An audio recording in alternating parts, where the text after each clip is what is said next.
Sejam muito bem-vindos ao Amplifica Cast. Hoje eu tenho dois convidados especiais e o tema do nosso episódio é inovação e sustentabilidade, repensando indústrias na América Latina. E para falar sobre esse tema, eu trouxe um convidado de uma marca que provavelmente você tem em casa. Eu trouxe o João Zene, da Electrolux. Seja muito bem-vindo. Pode se apresentar para a nossa audiência. Obrigado, Eric. Obrigado, pessoal, por estar com a gente aqui. Eu sou o João Zene, sou diretor de sustentabilidade da Electrolux para a América Latina. Estou na companhia há 4 anos aí. Já venho trabalhando há algum tempo com esse tema aí, quase 2 décadas trabalhando com sustentabilidade aí.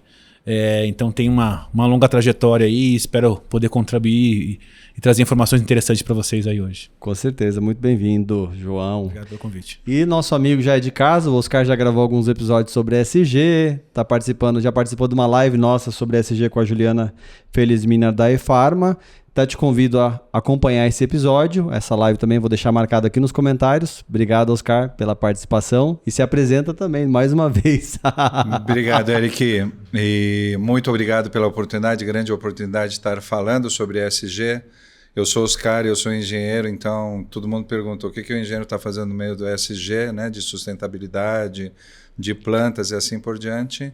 Mas eu gostei disso, já fazem mais de 10 anos que eu venho estudando seriamente nisso, porém, ESG para mim não tem sentido se não tiver um uso de tecnologia para garantir a materialidade. Então é nesta função que eu exerço, eu sou CEO de uma empresa chamada Smart ESG, que é um conglomerado empresarial que nós temos ligado à inteligência de dados. Então muito obrigado novamente. E vamos à conversa. Legal, é isso aí. O objetivo desse episódio, trouxe o Oscar, o João vai comentar um pouco sobre a carreira dele e o Oscar também vai fazer algumas perguntas para a gente adentrar o mundo do ESG. E você que está assistindo, se você quer implementar na sua empresa, com certeza você vai ter alguns insights e também sobre como demonstrar as ações que a sua empresa vem realizando no mercado e contribuindo para o futuro sustentável. João, como é que foi essa questão do ESG? Você escolheu trabalhar, porque antigamente não era ESG, né? Era sustentabilidade. A sua carreira já começou em ESG? Em algum momento da sua carreira você decidiu migrar? Então fala para nós do início. Não, legal. É interessante que eu sou engenheiro do meio ambiente, sou engenheiro do meio ambiente. Eu sou engenheiro de segurança do trabalho, também de formação. Depois acabei fazendo muitas formações até internacionais de gestão corporativa de sustentabilidade. E até esse conceito de sustentabilidade e ESG, antes de entrar na minha carreira especificamente, eu acho que eles se misturam um pouco. Eles são conceitos diferentes, mas eles são interdependentes, né? Quando a gente fala de sustentabilidade, a gente está muito mais alinhado com a questão, por exemplo, quando a gente olha aqueles objetivos de desenvolvimento sustentável da ONU, aqueles 17 objetivos que são desafios macro da sociedade, erradicação de pobreza, a questão climática, tudo isso é uma questão muito mais macro, né? A gente fala da nossa sobrevivência como espécie, equilíbrio da parte ambiental, social e econômica. Então eles são conceitos mais macro. Quando a gente fala do ESG, que é o Environmental, Social and Governance, ele surge aí num aspecto muito mais ligado ao mundo corporativo. A gente está falando muito mais aí de avaliação de riscos, de quais são os temas importantes para as empresas trabalharem e como que elas avaliam, criam indicadores e monitoram a gestão, né, de sustentabilidade aplicada ao seu negócio, ao seu ambiente, ao seu contexto. Isso sim seria o ESG, né? Que ele surgiu muito mais no âmbito do contexto financeiro, avaliação de investidores e tudo mais, né? Hoje já muito mais disperso aí, disseminado. Mas então são conceitos que eles se complementam, mas são diferentes. Sustentabilidade muito mais amplo e ESG muito mais voltado para o mundo corporativo. Legal. O começo da minha carreira ele foi interessante porque eu me formei em engenharia do meio ambiente e depois, quando eu fui trabalhar, eu comecei a trabalhar num banco.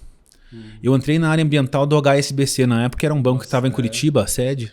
Hoje não tem mais. Não tem mais, saiu do Brasil já. Eu não sei se eles estão alguma coisa mais... uma coisa menor, eu acho, mais na parte de corporativa, capaz de ter alguma coisa aqui em São Paulo. Mas antes era um banco de grande, né? Tinha agências pelo Brasil todo e tudo mais. E naquela época, lá no começo dos anos 2000, quem estava mais avançado em relação a trabalhar a sustentabilidade mesmo no ambiente corporativo, e não se falava de ESG na época, eram os bancos e as entidades financeiras, porque tinham regras internacionais de repasse de investimentos, etc. Os princípios de Equador e outras coisas. Então, lá eu comecei a trabalhar numa área de sustentabilidade, que era uma área que não tinha em todas as empresas ainda, não se ouvia muito falar de sustentabilidade. Eu comecei a trabalhar com cadeia de fornecimento, comecei a trabalhar com questões de mudanças climáticas, muito forte na época também. Então, já olhando nesse aspecto. E aí, isso foi interessante porque eu já comecei minha carreira não na questão de engenharia de meio ambiente, mas uma questão muito focada em sustentabilidade corporativa. Nossa.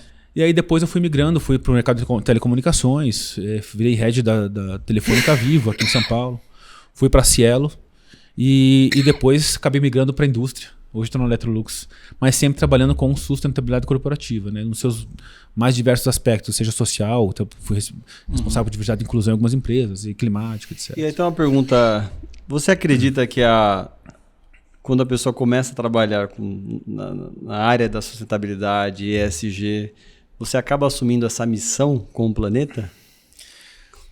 Vira uma espécie assim, tipo, é uma missão, já não é mais um trabalho, é uma missão agora, resolver essas questões. A gente é monetizado por isso, mas vira uma missão, né?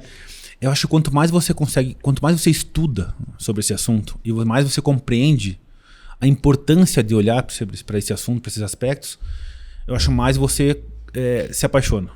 Como faz parte da minha profissão, eu tenho que me aprofundar muito nisso, mas eu me apaixono sobre o que eu faço. Se eu não trabalhasse com isso e lesse e estudasse muito mais isso, com certeza eu ia buscar me apaixonar a fazer isso também no meu ambiente pessoal. Né? Porque é muito importante. Assim, quando você olha, começa a ler relatórios, eu acho que existem pessoas que são céticas ainda sobre a questão climática, etc., mas não tem mais como indicar que isso não é uma realidade. Né? Pode ser que não seja uma realidade para nós, que temos uma vida privilegiada, mas para as pessoas mais vulneráveis isso já está aparecendo como um problema sério. Então, quanto mais você conhece isso, consegue perceber, e é legal isso no ambiente profissional, que você pode gerar um impacto em escala, porque as empresas têm escala, né? Sim. Aí você começa a se empolgar com isso, né? Você começa a ver resultados, etc. E isso, sem dúvida, traz uma paixão no dia a dia, né? E traz propósito também, sem né? dúvida. Com certeza, do que só trabalhar por trabalhar ou por dinheiro, né? Porque você está contribuindo para o futuro. Oscar, a sua paixão por ESG surgiu aonde? Assim, como eu falei, eu tenho uma atuação na floresta amazônica, especificamente não na floresta, Sempre mas quando eu ligo pro Oscar, ele tá lá na floresta amazônica. Você tá pescando? Você tá fazendo o quê? E aí, o que aconteceu? Eu acabei conhecendo um budista chamado Edson Sato, né? Inclusive ele é conselheiro, um dos nossos conselheiros da nossa empresa. E ele, em função da missão que ele teve de fazer reflorestamento, alguma coisa que ele precisava fazer como missão budista, ele começa a fazer manejo florestal. Isso foi há 10 anos atrás e eu comecei a estudar sobre isso. Agora, um pouco diferente de vocês que são jovens, que talvez tenham essa consciência, né, da importância da questão do ESG, para mim é como se fosse quase que uma meia-culpa do que eu fiz quando era jovem, né? Porque eu tenho 61 anos de idade, né? E quando eu estava com 20 anos... achei que você tinha a minha idade, tem 41. Pois é. Quem quiser revelar a idade... Parece, agora... né? Ainda bem, que obrigado. E aí o que acontece? Quando eu comecei, né? Comecei a trabalhar, meus pais falavam assim, puxa, já que você entrou na USP, você é um politécnico, tudo isso, você tem uma grande missão na vida. Eu falei, qual é? É você ter BMW daqui a 2 anos, porque se você não tiver, você é o quê? Um fracassado. Né? Para você casar, se você não tivesse um apartamento, ninguém ia te falar nada. Então você falar em meio ambiente era piada, quer dizer, nem ninguém se preocupava tanto com isso. E hoje, quando eu vejo, né, que quando, né, você falou a questão das pessoas sentirem, não são só vulneráveis, porque eu sinto calor, eu sinto frio, eu preciso passar por lugar que está inundado. Tá inundado. Então não tem mais essa questão de quem é vulnerável e quem não é. Eu sou, né? Eu sofro a consequência. A gente sofre. Esse calor que teve até recente, pouco tempo atrás, né? No meu apartamento estava quase cozinhando, lá não tinha ar-condicionado. Então, fora isso, me incomoda saber que todo dia quando eu estou andando, naquela determinada ponte que tem perto de casa, tem mais uma família. Então tem alguma coisa que está errado, não só no sentido ambiental, mas no sentido social e também essa questão da transparência. Não cabe mais você fazer as coisas escondidas, né? E a minha geração fez. Então é quase que eu pagar isso, e quando eu pago isso, de fato, falo, puxa, ainda eu acho que eu tenho esperança. Então é quase que uma esperança, e isso acaba virando, evidentemente, o quê? Eu acho que você falou, né, da missão, e mais do que isso é um propósito. Agora é propósito, quer dizer, eu preciso, né, eu tive uma vida muito boa, então como é que eu posso retribuir? Retribuindo com o conhecimento que eu tenho, e vamos ver se eu consigo fazer o quê? milímetro de diferença, só isso. Nossa. E quais são os desafios que vocês acreditam que as empresas, às vezes, podem trazer para o contexto de vocês ao implementar programas de ESG? Não, vamos lá, eu acho que para começar até a falar, eu tentar trazer um pequeno contexto da evolução que teve esse tema, né? As empresas olhavam lá atrás, eu lembro no começo dos anos 2000, um pouco antes dos anos 2000, até que as empresas tinham o seu modelo de negócio, entregavam o seu produto e serviço, e paralelo a isso, tinham ações de filantropia. E entendiam que estavam devolvendo para a sociedade alguma coisa, né? Certo, e assim, de volta, eu acho que são camadas que vão sendo criadas novas, não são Sim, de certa forma, maneira nenhuma trazendo algo. É importantíssimo fazer, né? ter projetos e ações filantrópicas.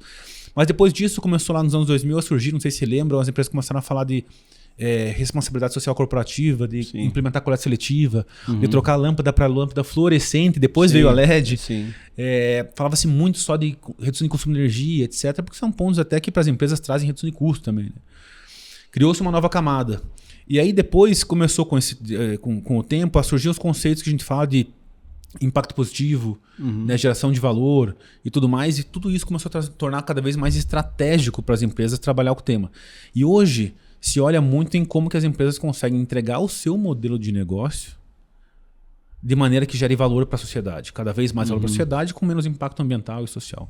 Né? Então, quando a gente começa a falar que a gente vai trabalhar dentro do modelo de negócio da empresa, isso se torna muito mais estratégico. Isso se torna muito mais estratégico. E é um ponto que eu trago assim que, para mim, quando se fala de desafios, né, para implementar, se você vai colocar no modelo de negócio da empresa e como ela faz, como ela entrega, você tem que colocar a sustentabilidade, colocar o ESG em todas as áreas da companhia. E aí é muito mais difícil você conseguir colocar todo mundo para trabalhar de maneira coordenada com um propósito único que também está olhando para a sustentabilidade. Né? Então, acho que cada vez mais, se tornando mais estratégico, fica cada vez mais complexo. Eu não diria que é mais difícil, mas mais complexo você conseguir fazer uma estratégia ser sustentável. A gente na Electrolux tem muito uma premissa que a gente fala assim, a gente não quer ter uma estratégia de sustentabilidade, a gente quer ter uma estratégia sustentável. Que são coisas diferentes. Uma coisa é você ter uma estratégia de negócio e ter uma estratégia de sustentabilidade ali, junto. Outra coisa é ter uma estratégia de negócio que já traga os conceitos de sustentabilidade dentro da sua estratégia. Então, eu acho que essa evolução está tornando cada vez mais complexo, mas também cheio de oportunidades. Aí, eu acho que tem essa questão. E aí, para tentar, depois para passar para o Oscar também, para ele trazer a perspectiva dele, a gente vê cada vez mais pressões externas vindo. Eu falo que as empresas que não olharem isso como uma oportunidade agora, sem dúvida nenhuma, vão olhar como um risco muito, muito próximo daqui. Seja um risco de mercado, porque o consumidor vai olhar mais para isso. A gente acabou de falar aqui, o Oscar falou, impacta a nossa vida, e impactando a nossa vida, a gente vai querer cobrar mais de atores que podem contribuir com isso, empresas, governos, etc. Seja uma questão regulatória, a gente está vendo regulamentações na Europa surgindo aos montes nos países da Europa, e sem dúvida isso também está vindo para cá. Já temos política nacional de economia circular sendo discutida, mercado regulado de carbono no Brasil saindo também. Então, várias regulamentações estão vindo. Então, se você olhar isso para agora, vai ser um risco regulatório depois. Seja um risco de investimento. Os bancos estão olhando para isso também. Os investidores não querem colocar o seu dinheiro num lugar que tem esses riscos, seja de mercado e regulatório. Né? Então, é o que a gente comenta muito lá dentro. Assim, a gente vai olhar isso como oportunidade ou como um risco. Né? A gente prefere, a Electrolux tem muito como propósito isso, já no seu propósito, na sua essência, uma empresa de origem sueca, que traz já toda essa importância de olhar para a sustentabilidade. A gente traz no nosso propósito. E isso ajuda muito a gente a olhar para isso também como oportunidade de contribuir, e não como um risco, né, de negócio. Acho que esse é o ponto. Legal, Oscar. Bom, antes de mais nada, parabenizo pelas suas colocações. Né? Eu acho que, como você disse, ele teve todo um desenvolvimento. Né? Talvez um pouquinho diferente dele, eu diria que projeto de sustentabilidade é etérea, sabe? É uma coisa muito etérea, né? Vamos resolver os problemas do mundo.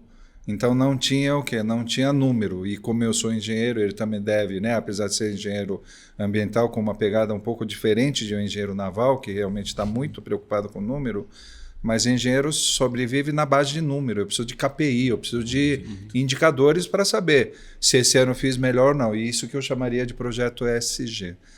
Mas a questão fundamental que eu, principalmente como CEO da minha empresa, que eu tenho falado com as empresas, é a questão da materialidade. Isso me preocupa muito. Por quê? Para quem já estudou ESG, e é engraçado, né? Todo mundo acha que, como nós estamos falando de ESG, todo mundo manja. Não é verdade, porque eu sou rotariano, então quando ele falou da filantropia, Rotary sempre foi isso, né? E você pergunta para um rotariano antigo, você fala, você sabe o que é ESG? Eu falei, claro que eu sei. Escola Superior de Guerra. Ah, obrigado. Escola Superior de Guerra. Já, não é 1, não é 2, não é 3. Entende? Eu falo ESG. Aí eu falo Environment, Social and Governance. Né? Então o cara não entende nada. E um cara que sempre fez filantropia e ele não acompanhou. Você entende? Então é uma questão bastante complicada. Porém, o que eu acho? Que as pessoas estão, né, como tem necessidade, o que ele exatamente falou, e eu não falo nem risco, é a sobrevivência da empresa, eu tenho falado. Se você não investir em ESG, você não vai existir para frente, porque quem vai fazer esse o quê? Existência ou não é o cliente. Então não adianta você falar, meu produto é bom. O produto é bom se realmente o quê? Tentar conseguir resolver alguma questão, né, do mundo em si, seja na questão ambiental, seja na social e principalmente com a transparência. E aí surge o quê? Muitas empresas, muitas pessoas que fazem por fazer. Eu sou rotariano, não deveria estar falando isso, mas é muito comum ver projeto Rotary que fala, eu vou plantar 5 árvores. Eu nunca vi um rotariano ele botar a mão na terra, já está errado. Concorda? E pior do que isso, ele pede para alguém vir o quê? Plantar, ele tira a foto, muito bem, aparece lá no Jornal Nacional e no dia seguinte. O problema é que a árvore é um bichinho, né? Ele é um ser vivo que depende da água. E não é ele que vai se regar, né? Alguém precisa ir regar. Então, se não tiver essa pessoa que regue, amanhã provavelmente o quê? Essa planta já morreu. E você afirmar que você plantou não basta, porque você precisa acompanhar isso. Se eu falar de crédito de carbono, nós estamos falando de 15 a 20 anos, nos primeiros 20 anos de uma árvore, que de fato ele tem sequestro de carbono que, né, que seja palpável. Como é que você garante isso? É materialidade. Então, quando eu falo, plantei 100, eu preciso ter coragem de dizer que o quê? Ano que vem só tem 90. Não tem problema, porque 10 a natureza mata mesmo. Mas só que você precisa saber que isso é verdade. Então, esta materialidade que para mim é o grande desafio, evidentemente que, como ele falou, a questão é educacional. É uma questão que, se ainda tem gente que fala ESG, Escola Superior de Guerra, evidentemente que o quê? Está faltando o quê? Essa disseminação do próprio conhecimento. Você sabia que esse podcast ele é da Amplifica Digital? Se você ainda não nos conhece, acesse o nosso site amplificadigital.com.br e lá você vai conhecer um pouco sobre o que a gente faz, os nossos serviços, o que a gente entrega para o mercado, para empresas de diferentes segmentos. Você também vai ter a oportunidade de conhecer o nosso portfólio, os nossos cases de sucesso. Você vai ter a oportunidade também de falar com um de nossos especialistas. Te convido a acessar agora amplificadigital.com.br e se você precisa de um parceiro estratégico para te ajudar nas ações de marketing digital B2B ou B2C, fale com a gente e agende uma reunião agora.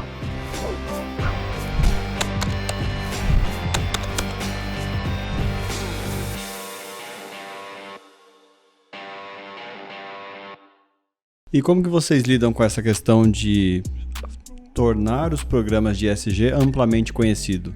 É um trabalho de educação, essa educação precisa ser constante. Como que vocês comunicam isso para o mercado e também comunicam isso para os clientes lá na Electrolux? Eu acho que tem os dois aspectos, né? Tem tanto a questão interna, da gente conseguir fazer ações de engajamento para o tema internamente, e eu acho que o Oscar trouxe um ponto que é importante, que a gente precisa de indicadores, a gente precisa saber mensurar e como mensurar. Eu acho que quanto mais a gente torna isso parte do negócio, mais a gente começa a trazer os indicadores de sustentabilidade como indicadores financeiros, que são muito bem mensurados há muito tempo, né? Sim. A gente tem que conseguir ter esses indicadores e mensurar eles para conseguir ter comprovação de onde que a gente está indo, né? De maneira sólida. E a gente precisa também que as pessoas saibam o que estão mensurando. Então, acho que essa conscientização, entender a estratégia da empresa, entender o propósito da empresa, isso a gente faz muito constantemente na Electrolux. O ano passado a gente fez treinamento com todas as nossas lideranças sobre o nosso a gente chama de framework de sustentabilidade, né? O nosso direcionamento, que a gente chama de For the Better. Então a gente vem trazendo isso muito forte lá dentro e conversando com muitas áreas lá dentro para a gente conseguir disseminar isso de maneira efetiva mesmo, porque eu falo, na Electrolux eu sou sozinho, não tenho um time hoje. Né? A gente pretende expandir um pouquinho no futuro, mas eu não tenho um time hoje. Quem executa a sustentabilidade não é o João na Electrolux. Quem faz a empresa ser sustentável são todas as áreas que estão ali dentro, as pessoas que fazem isso acontecer ali dentro. Eu sou um mero facilitador do processo, digamos assim, né? E eu monitoro tendências, trago informações, monitoro indicadores, mas quem executa são as áreas. E quando a gente fala para fora, aí que vem, eu acho que é interessante do nosso negócio. Eu falo para vocês, assim, a gente está hoje em aproximadamente 70% dos lares brasileiros. Eu sou cliente. Eu sou cliente. Eu já era antes de entrar na empresa. Então, eu já sou. Então a gente está na casa de muita gente. Se for pensar hoje, quais são os produtos que mais consomem energia ou água na sua casa? Possivelmente são produtos que nós fabricamos. Quais são os produtos que ajudam você a fazer sua roupa durar mais? Não sei se vocês sabem, mas uma das principais cadeias que usa químicos e até impacto ambiental no mundo é a cadeia têxtil. É muito complexa. A gente ajuda as roupas a durarem mais. Né? Quando a gente fala assim, se a roupa dura mais, você vai precisar comprar menos, jogar menos fora. Né? Quando se fala de alimento, né, 1/3 das emissões globais de CO2 é proveniente da cadeia de alimentos, cadeia alimentar. E de tudo que é produzido no mundo, também 1/3 é jogado fora. Então, assim, a gente pensa, tem muita gente passando fome e tem muita comida sendo jogada fora. A gente, com nossos produtos, na casa de milhões de brasileiros, a gente também ajuda essas pessoas a fazer o seu alimento durar mais e desperdiçar menos. Então, a gente ajuda as pessoas a terem uma vida mais sustentável e a gente quer fazer isso de maneira simples, fluida e sem esforço. A gente quer entregar produtos e inovações que façam ser mais fácil. Só que, de volta, se a gente está falando que a gente entrega um produto e o consumidor que usa, a gente também tem que conseguir ajudar o consumidor a escolher o melhor produto. Em questão de eficiência, de funcionalidades, ensinar ele a usar esse produto. Então, essa comunicação nossa, se vocês olharem nossas últimas campanhas no YouTube, quem tiver interesse aí, entrar no YouTube Electrolux BR e pegar as últimas campanhas. A gente vai deixar nos comentários. Todas as campanhas, elas já têm um mote de não desperdice alimentos. A nossa última de lavadoras foi interessante, que a gente colocou a hashtag roupa sem data de validade. A roupa não tem que ter data de validade. Ela pode durar mais. A gente quer estar aqui para ajudar. Então, pensa isso numa máquina. Ou num refrigerador. Agora pensa isso em dezenas de milhões de produtos todos os dias fazendo isso.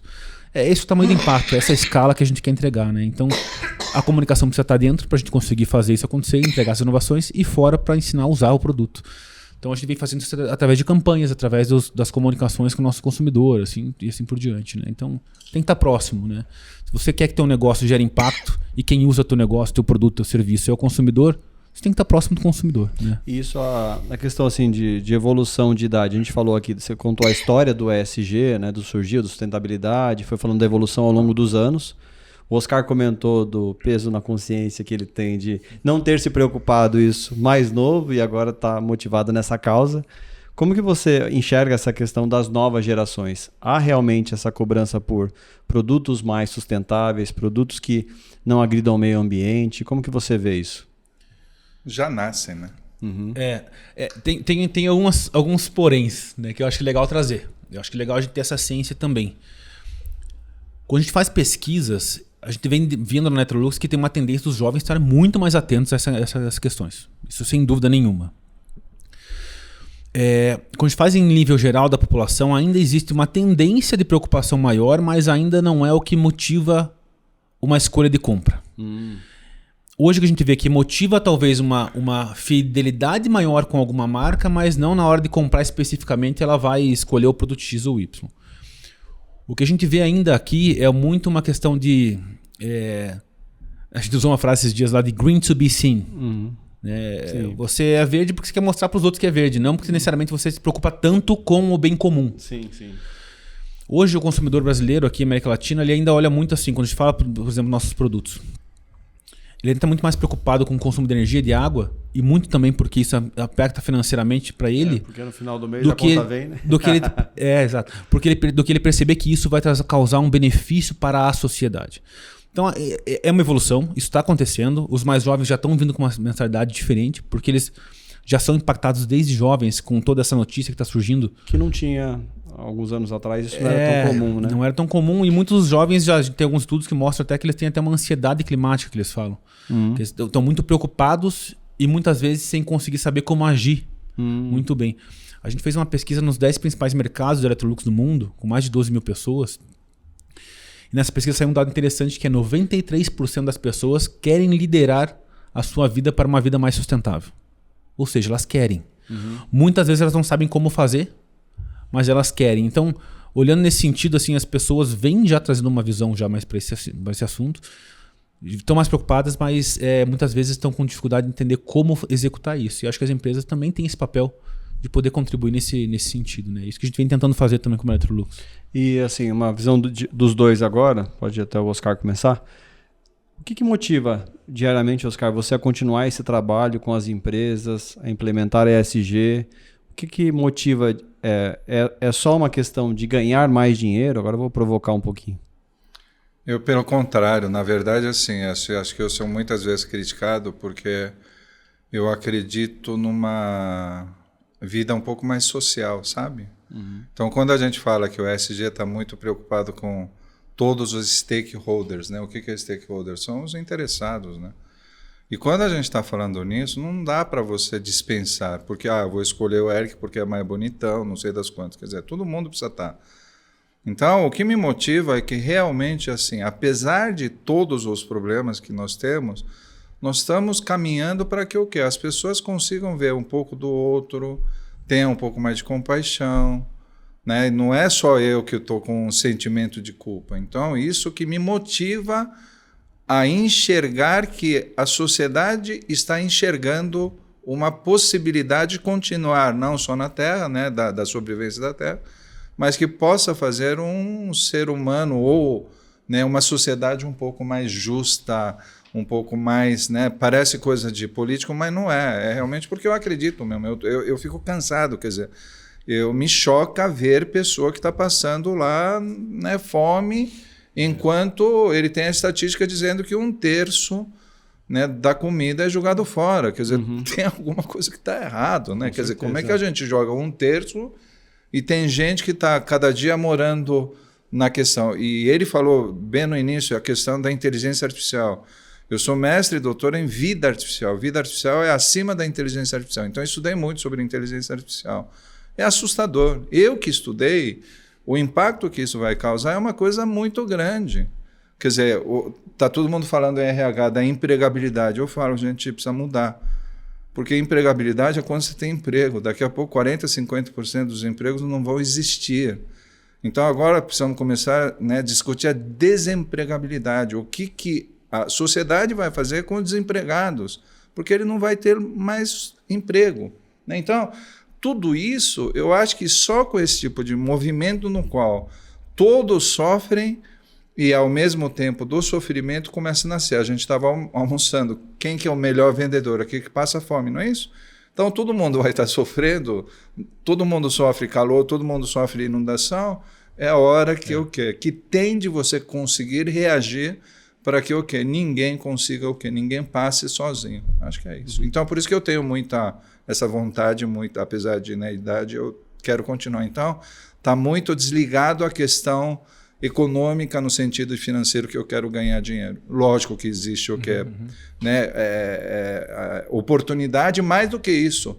No próprio, né, eu vou voltar de novo do Rotary. O Rotary tem bilhões de dólares que ninguém consegue fazer nada. Você acredita? Porque não tem projeto. Ninguém sabe fazer projeto. Todo mundo fica no âmbito teórico. Se alguém apresentar, tem dinheiro. Então, com esse dinheiro que a gente, em vez de ter 1/3 de comida jogado fora, por que no próximo ano não pode ser menor? Né? Em vez de 33, a gente atingir 30 e assim por diante. Legal.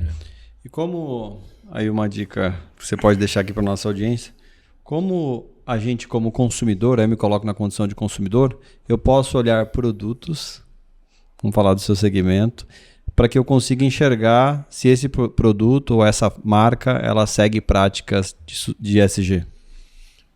Eu acho um pouco um ponto também é tentar, quando a gente vai comprar um produto, principalmente bens duráveis, são produtos que a gente vai ficar 10 anos de relacionamento com o produto, 10, 12 anos de relacionamento com o produto. É interessante entender um pouco também o que essa marca faz, né? E não só faz também, quando eu falo assim do produto em si, também tem uma questão de quais são as marcas que produzem no Brasil. Né? Quais são as marcas que têm fábricas aqui? A gente vai expandir agora, vai abrir uma nova fábrica, um investimento de quase R$1 bilhão no Paraná, com geração de quase 2 mil empregos diretos e indiretos. Isso é impacto socioeconômico no Brasil também. Está gerando impacto aqui. Então, tem isso também, assim, olhar para entender, pô, se a marca está aqui, ela está cuidando do Brasil também, ela está dando um lugar que eu moro. Eu acho que isso é importante. E além disso, daí tentar compreender também um pouquinho, entender, na hora que você vai comprar um produto, fazer uma leitura não só na questão, porque a gente olha muito design e preço, né? Sim. Isso que o brasileiro está muito acostumado a olhar. Mas tentar compreender um pouquinho mais a fundo também quais são as funcionalidades do produto, né? Pô, se a gente fala que tem testes específicos que mostram, pô, isso aqui faz o elemento durar mais. Eu falo, quando eu entrei na Electrolux, eu tinha um refrigerador na minha casa que tinha 10 anos. Quantos anos? Eu tô 4 anos lá. 4 anos. Eu entrei em março de 2020, na pandemia. Eu lembro até, trabalhei 2 dias no escritório e fui para casa. Foi uma coisa bem maluca, assim. Eu entrei na Electrolux e troquei meu refrigerador. Meu refrigerador já tinha 12 anos, quase. A diferença que deu na durabilidade dos alimentos é uma coisa que, sim, me surpreendeu de um jeito tão absurdo na época, que eu sempre falo assim, depois fui nos laboratórios ver os testes que o pessoal faz, etc. Mas assim, não estragam, as coisas não estragam. Eu falo assim, se eu esqueço por muito tempo, ela dá uma ressecada até, mas não estraga. Assim, é fantástico. É tecnologia isso, controle de umidade e temperatura. Então, assim, a gente já tem refrigeradores hoje que tem inteligência artificial nas portas para entender como que é o teu uso de abertura e fechamento de porta, para ele comportar melhor em questão de umidade e temperatura para durar mais o alimento. É muita tecnologia, muita inovação ali dentro. Então, não deixa passar isso. Eu acho que o que eu passo para o consumidor tenta entender, né? Vai um pouquinho a fundo também, não olhando só a preço, mas olhando também o que tem aquilo ali que pode entregar de benefício para você ter uma vida mais sustentável, né? Eu acho que isso é legal de entender também, entender o que as marcas fazem por trás disso. Né? E vocês recebem feedbacks dos clientes sobre essas ações de ESG, sustentabilidade? A gente como a Electrolux, por muito tempo, a gente foi uma empresa muito low profile, que a gente chama, né? A gente fazia muita coisa e até falava pouco. A gente vem começando a colocar mais para fora isso, tentando trazer mais essa conversa ativa com o consumidor. E a gente faz muita pesquisa e percebe nas pesquisas que já tem essa aderência muitas vezes do que a gente vem entregando aí. Né?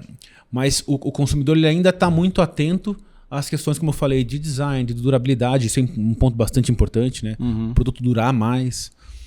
No pós-venda, a gente ter uma assistência técnica que nossa assistência hoje no Brasil é uma das mais estruturadas para pós-vendas. Então isso também é importante quando a gente fala do produto durar mais, a questão de economia circular. Né? Já que o produto está lá, vamos fazer ele durar mais. Né? Depois que foi jogado fora, a gente ter uma destinação para reciclagem. Então a gente tem essa conversa com o consumidor através de pesquisas e através do relacionamento no pós-vendas também. Né? Mas ainda sem necessariamente ter um retorno tão específico do consumidor na questão de ESG de maneira orgânica. A gente muitas vezes vai captar através de pesquisas. Né?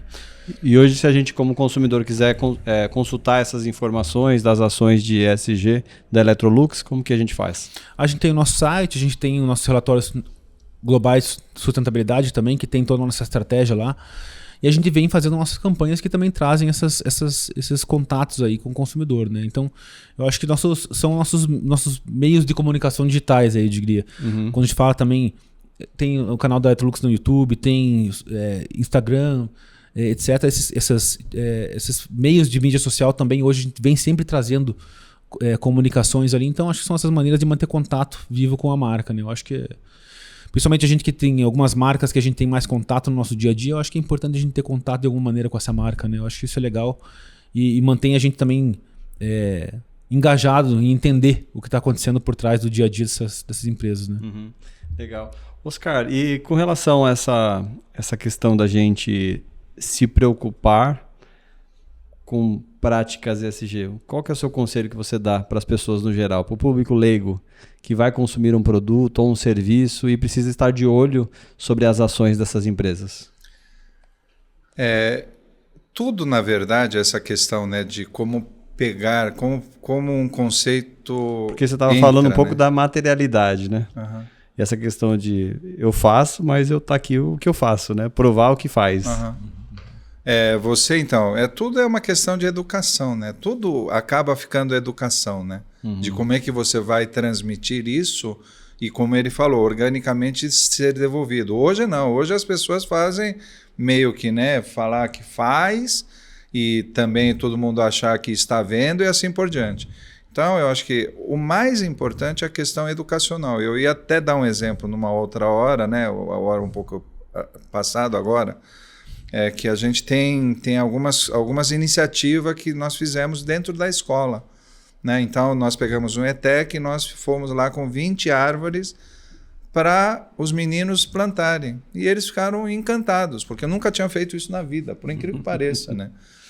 E aí outra coisa que ele falou da questão de low profile. O japonês é igualzinho, né? Quer dizer, faz, mas ninguém fala. Não pode ser mais assim, porque as pessoas precisam ouvir, precisam enxergar. E não dá mais para falar, olha, porque tantas informações que estão vindo, aquele que conseguiu mostrar que vai fazer diferença, por incrível que pareça. Quer dizer, não dá mais para ficar, não, as pessoas ficam sabendo porque eu tenho boa intenção, não basta. Né? Eu preciso mostrar mesmo, eu preciso ter coragem de mostrar, mesmo que estiver errado, porque com isso, né, com isso que a gente consegue vencer as etapas.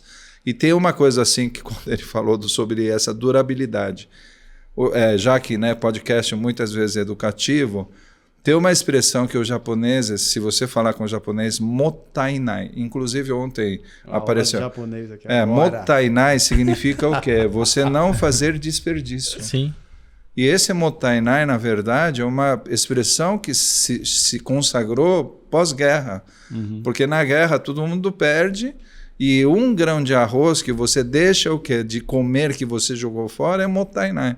Então isso também, esse tipo de coisa, acho que precisa ser falado, né, com muita clareza, né, para que as pessoas realmente entendam que ESG não é modismo.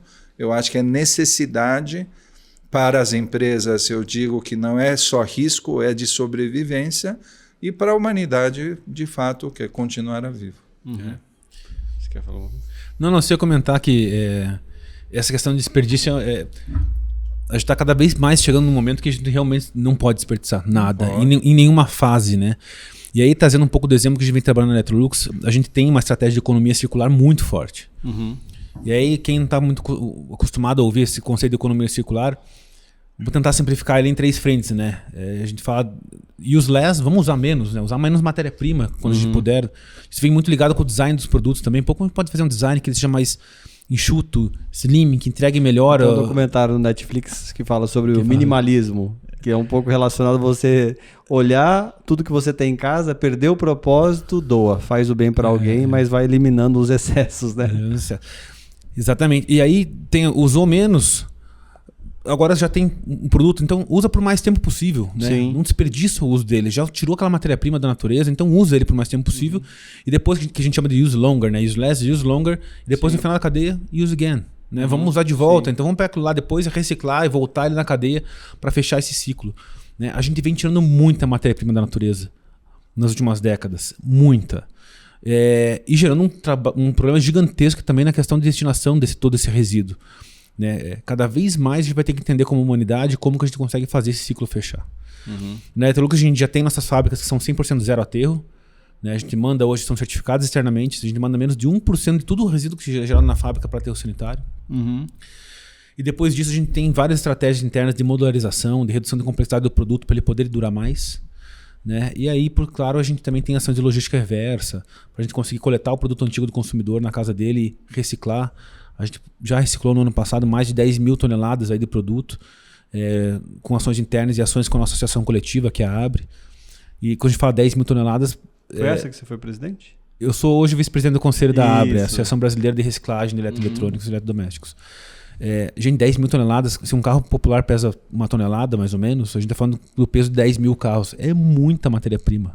E a gente quer expandir isso cada vez mais. Né? Isso também tem questões legais por trás, tem um decreto federal que exige que o setor faça isso, obviamente. Não vou ser também não trazer isso à tona, mas isso vem evoluindo no Brasil. E isso é super importante. A gente tem cada vez mais fazer as coisas fecharem o ciclo, né? Os materiais serem reutilizados, né? Voltar para a cadeia e assim por diante. Então... Oscar, comenta um pouco essa questão da materialidade. Comenta um pouquinho não basta fazer, precisa demonstrar. As empresas elas precisam executar as ações, mas elas precisam comprovar essas ações. Você quer comentar um pouco sobre isso? Isso. Então, eu vou dar um exemplo do que a gente sabe, né? Do questão de crédito de carbono. Está muito em voga, né? Quer dizer, toda essa parte de ESG muitas vezes é relacionado à questão do crédito de carbono. O que é crédito de carbono? É nada mais do que o quê? Quanto que você vai sequestrar de CO2. E quem sequestra isso é a planta, né? Através da fotossíntese. E a gente sabe que o quê? Fotossíntese, a melhor época que ele tem é 20 anos, 20 primeiros anos da vida da árvore. Né? Depois disso, ele tende ao quê? Equilibrar. E as árvores mais antigas, na verdade, ele faz mais emissão de gás carbônico do que próprio o quê? Fotossíntese. Então, o que acontece? Quando você fala que você vai fazer crédito de carbono, muita gente fala, não, eu tenho 100 hectares e eu vou plantar a árvore. O ato de você plantar é o primeiro passo, mas eu preciso acompanhar isso durante 20 anos. Como é que eu acompanho isso? Imagina, se cada hectare eu consigo o quê? Plantar 1000 árvores, você vai ter uma pessoa que vai ficar contando, não dá. Então eu vou ter que ter o quê? Uma rastreabilidade. E hoje nós estamos falando de um mundo de IoT. A IoT é nada mais do que rastreável. Eu tenho certeza que a Electrolux agora rastreia todo o quê? Toda a cadeia de fornecedores. Então isso é possível de fazer dentro do ESG numa planta. Assim como eu estava falando com vocês mesmo. Hoje existem câmeras, né? Câmeras com 7 lentes que é capaz de medir a quantidade de fotossíntese que uma planta está fazendo. Isso é legal, porque de fato fala, olha, apesar de que eu tenho uma planta que durou 1 ano, ele fez um pedaço do crédito de carbono, mas agora o quê? Com materialidade, com um número que realmente mostre que o quê? Aquela árvore de fato o quê? Fez uma função durante 1 ano e sequestrou tanto. Só para curiosidade, né? Um ser humano durante 1 ano de respiração, ele emite 7 toneladas de carbono, de CO2. 7 árvores durante 20 primeiros anos de existência conseguem sequestrar 1 carbono. Qual é a conclusão? Cada pessoa precisa plantar 49 árvores por ano, tratar isso 20 anos para poder o quê? Compensar 1 ano de respiração. Nossa. Não é muito? Eu precisaria ter plantado quanto? 3.000 árvores. Gente, eu nunca plantei nenhuma, na verdade. Eu sou réu, confesso. 3.000, imagina. É isso só para o quê? Só para nós estarmos o quê?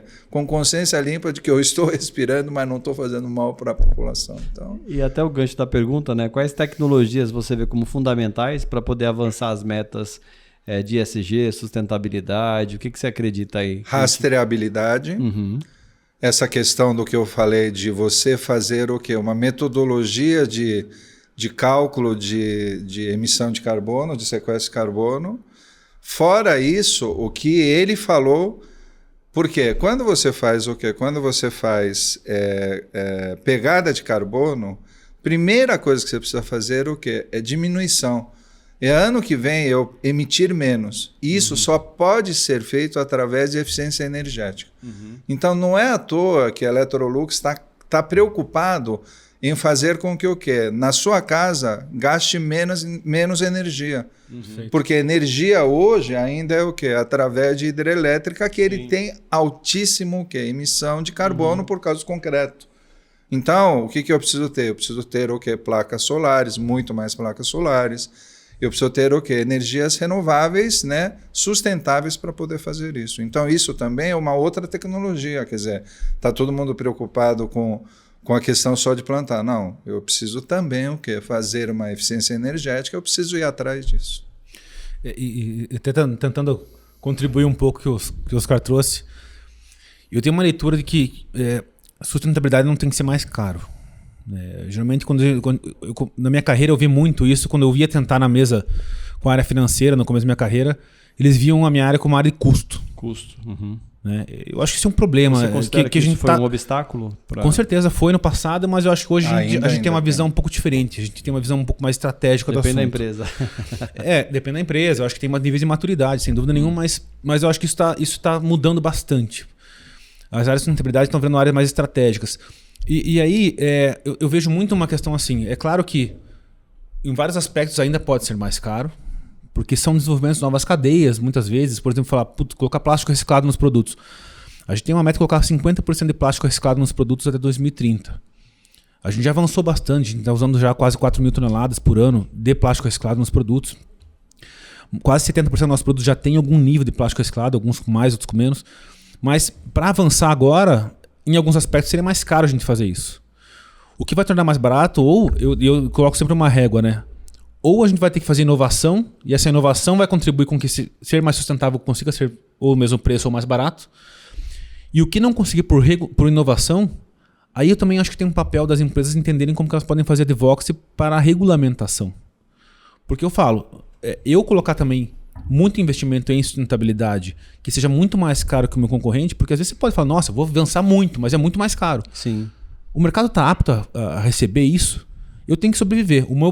Eu não consigo gerar nenhum impacto social ou ambiental se eu não tiver uma empresa economicamente viável, primeiramente. Sim. Então eu tenho que vender de uma maneira que seja meu produto seja democrático, acessível. Né? Eu não posso colocar um produto caro também, que senão eu tiro o acesso ao meu produto. Uhum. Então tem todo esse aspecto que tem que ir balançando.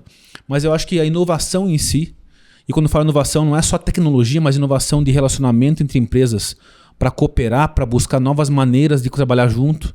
Eu falo, na parte de plástico reciclado, eu gosto de usar esse exemplo, a gente vem trabalhando cooperando tecnicamente com nossos fornecedores para conseguir encontrar como a gente conseguir chegar no equilíbrio ali do plástico, que a gente tem plásticos muito técnicos, né?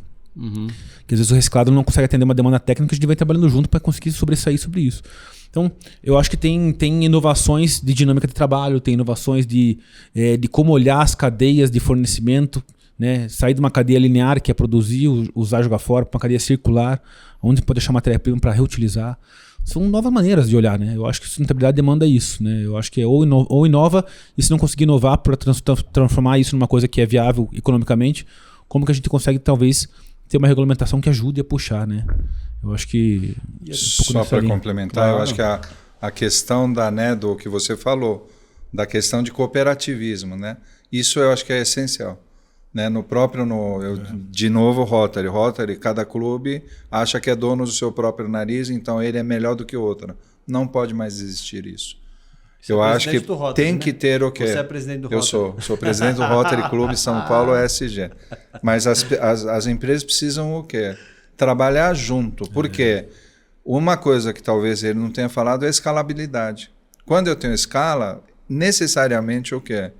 Os produtos caem o preço. Claro. Que é a questão da IA, que está todo mundo falando. Com produção de IA, eu vou produzir muito mais. Tendência natural é o quê? As coisas começarem a baratear.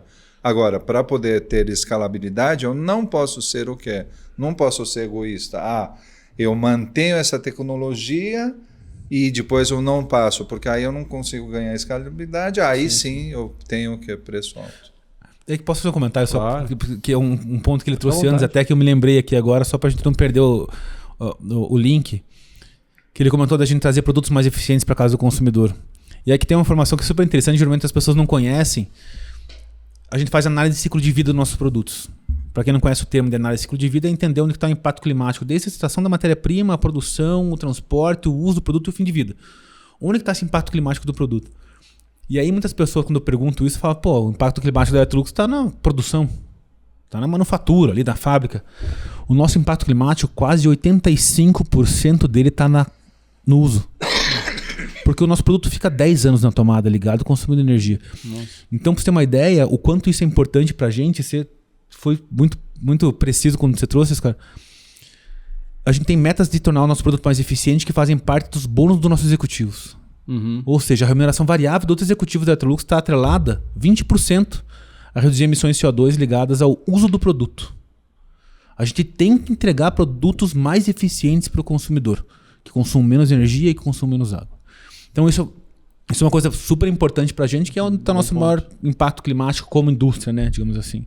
Então é super relevante. E aí só fazer um merchan aqui também.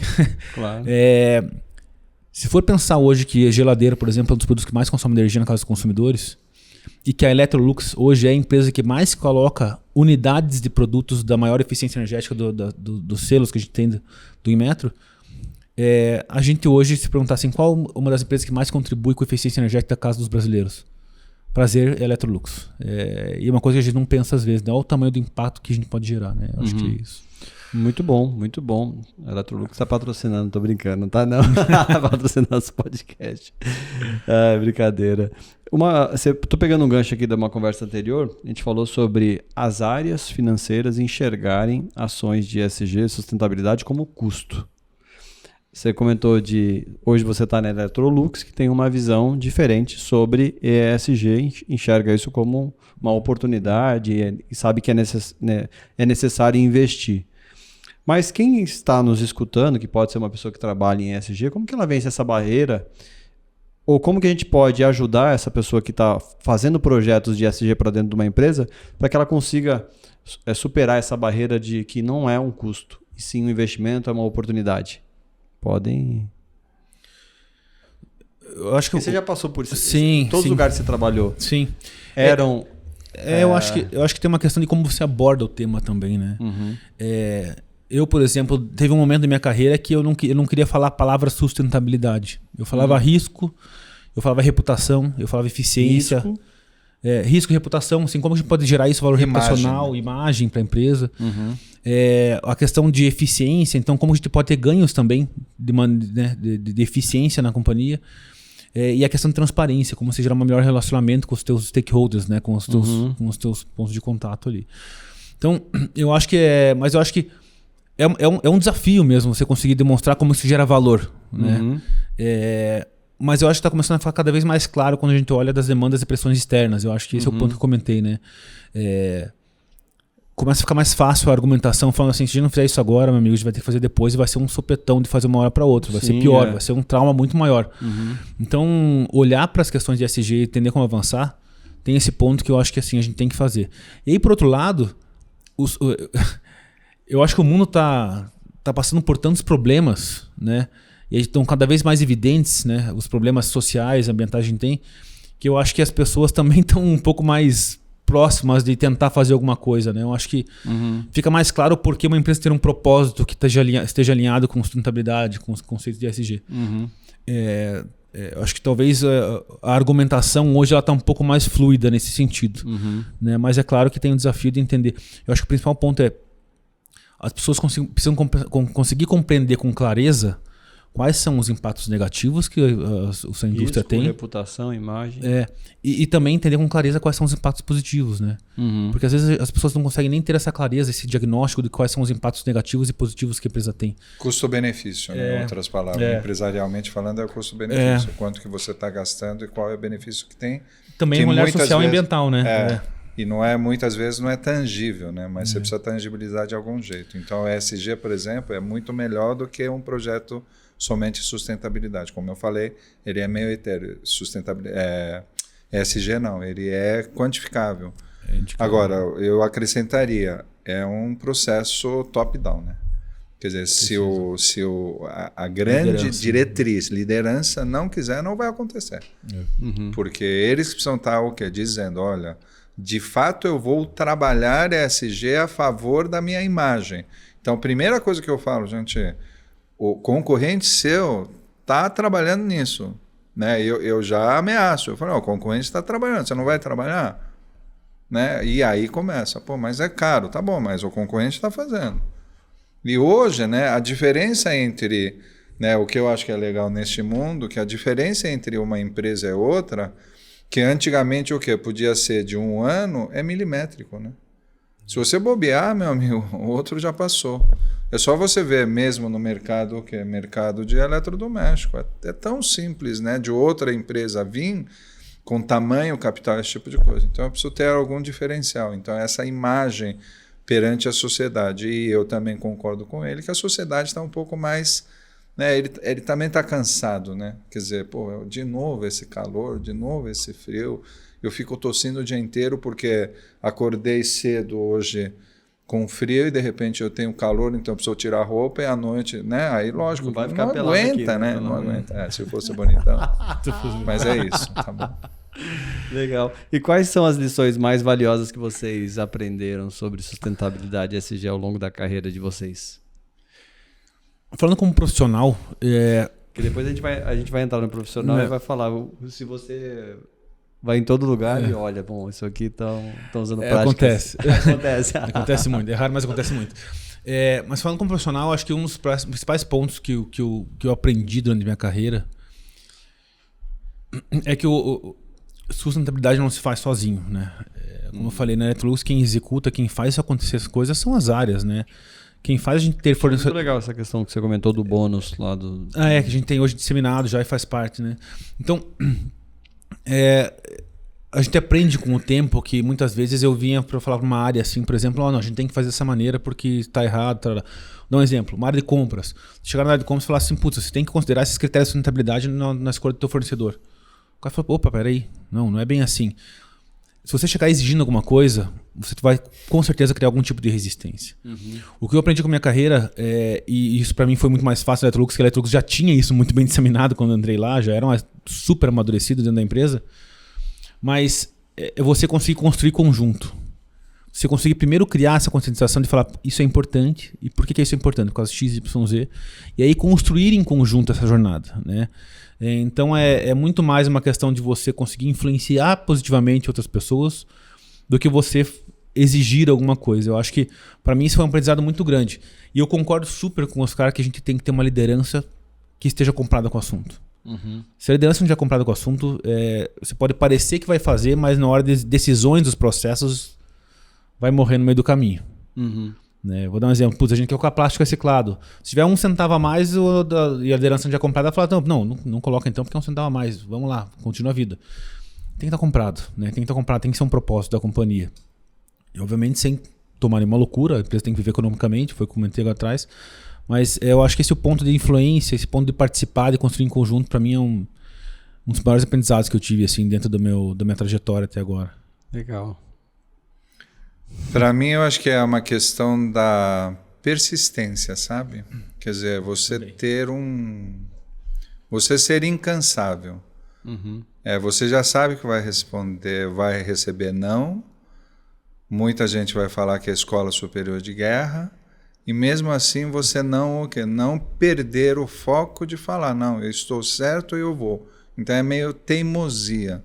Eu já sou uma pessoa teimosa porque eu gosto de desafio.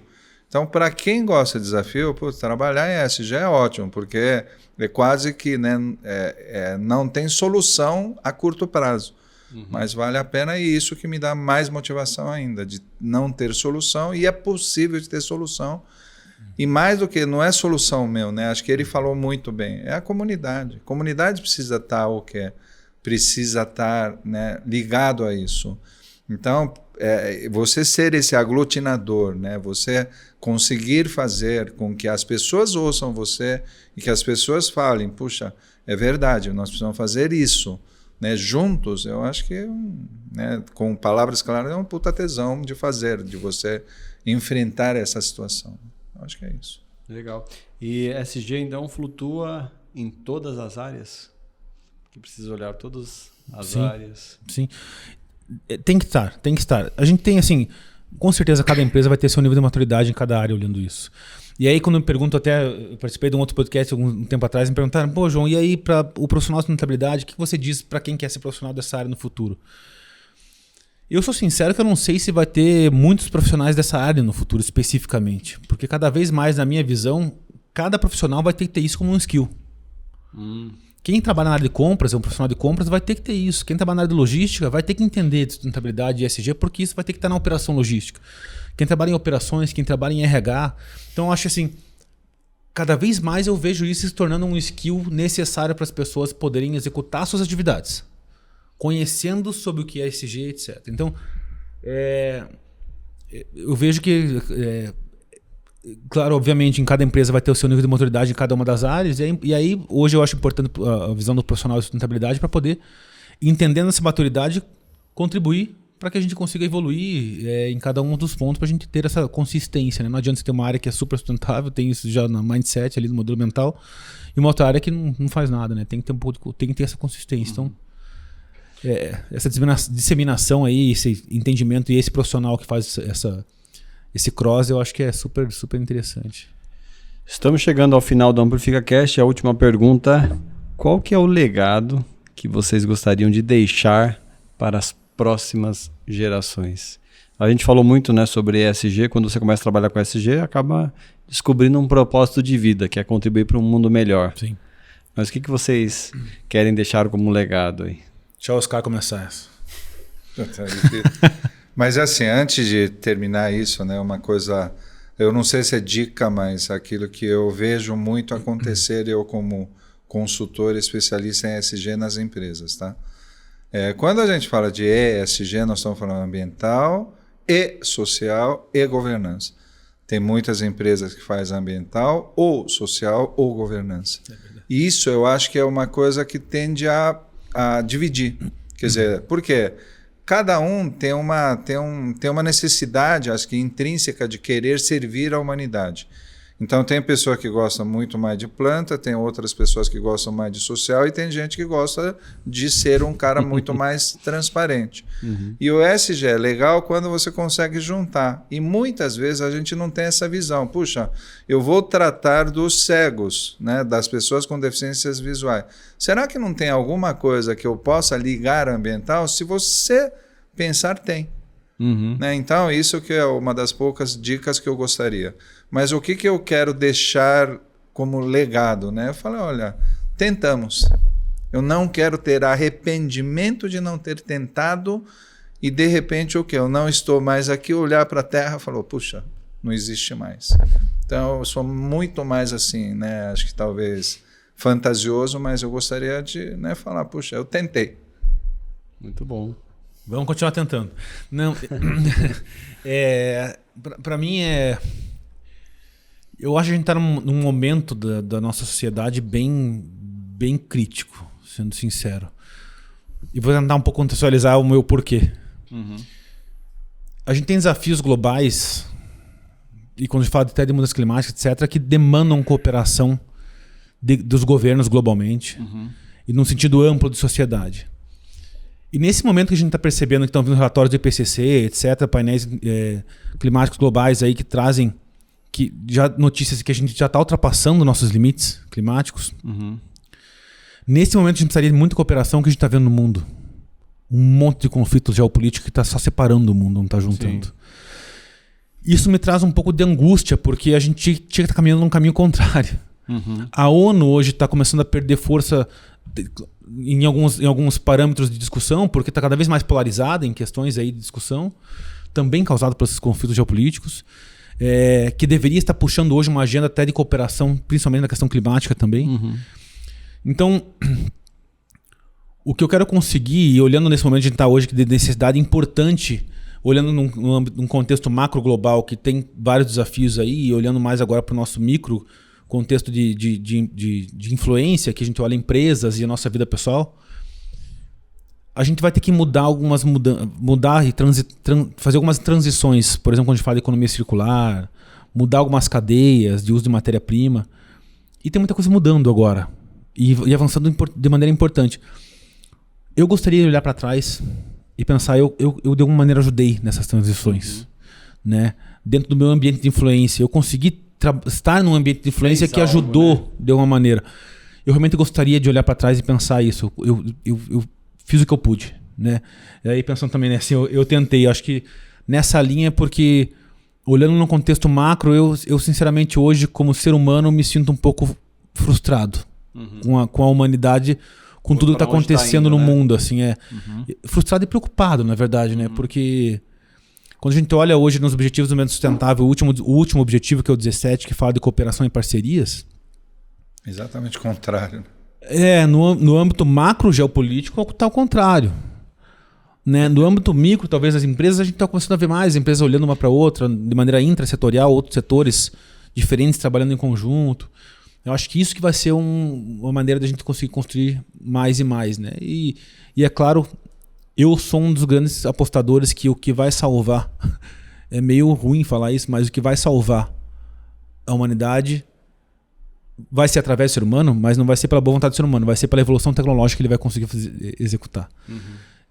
Eu acho que a nossa evolução tecnológica pode em algum momento causar uma ruptura que possa falar assim, cara, a nossa tecnologia, em vez de gerar carbono, em vez de emitir carbono, sequestra carbono. Uhum. Né? Nossos carros, em algum momento, em vez de emitir carbono, vão sequestrar carbono. Eu acho que a gente pode chegar nessa tecnologia, ela está avançando muito rápido. Eu acho que isso pode ser um ponto legal aí de inflexão em algum momento.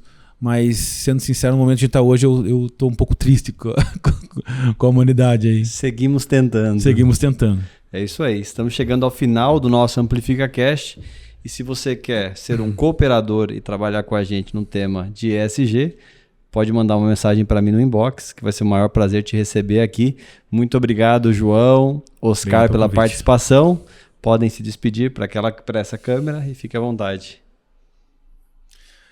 Pessoal, obrigado pelo convite, que eu acho que foi um prazer estar aqui com vocês, contar um pouquinho do que a gente vem construindo como pessoa, como empresa. Eu acho que a gente tem que divulgar mesmo, é um tema que a gente tem cada vez mais pessoas estarem cientes da importância das empresas, das pessoas estarem próximos. Então, obrigado pelo convite, conte sempre com a gente e vamos em frente, vamos seguir tentando. Valeu. E obrigado, Oscar, também por compartilhar também essa conversa que foi ótima. Muito obrigado.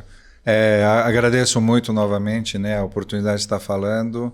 E eu sou, né, como eu falei, eu sou réu confesso das bobagens que eu fiz quando era jovem.